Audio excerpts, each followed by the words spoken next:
So, andito na nga kami ngayon sa lugar kung saan ito ay aming pinuntahan para sa aming short ride kahapon. So, kung makikita nyo ay napakaganda na niya sa labas pa lang.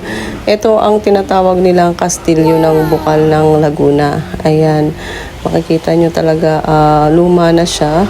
At sabi nila, ginawa daw ito noong 1995 pa. So, ito, nung pupunta na kami or papasok namin, nakalagay na closed. Ayan.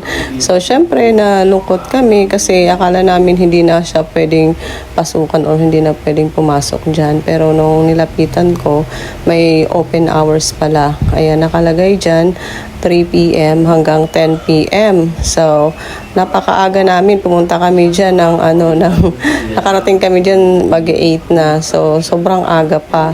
Kaya sa mga gustong pumunta dyan, ay alam nyo na din kung anong oras kayo pwedeng pumunta. So, ayan, inulit-ulit ko pa. Akala mo talaga, pagbubuksan ako. Ayan, so, kung makikita nyo, sa labas pa lang talaga ay ma-amaze na kayo dyan sa Kastilyo ng Bukal ng Laguna. Ayan, sabi ko, mag-picture-picture na lang muna para next time, pagbalik namin, alam na namin kung anong oras kami babalik at makikita namin yung loob dyan. So, ayan nga, ayan din ang boyfriend ko.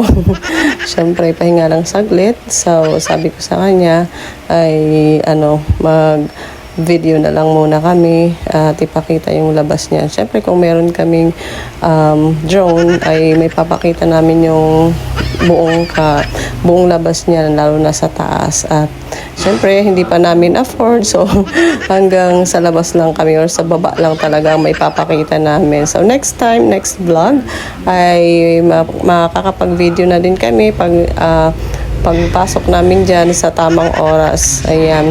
So, makikita namin yung loob niyan. Ayun lang. So, share lang namin. Kala mo talaga kung may-ari ng kastilyo na yan na pinagsaraduhan.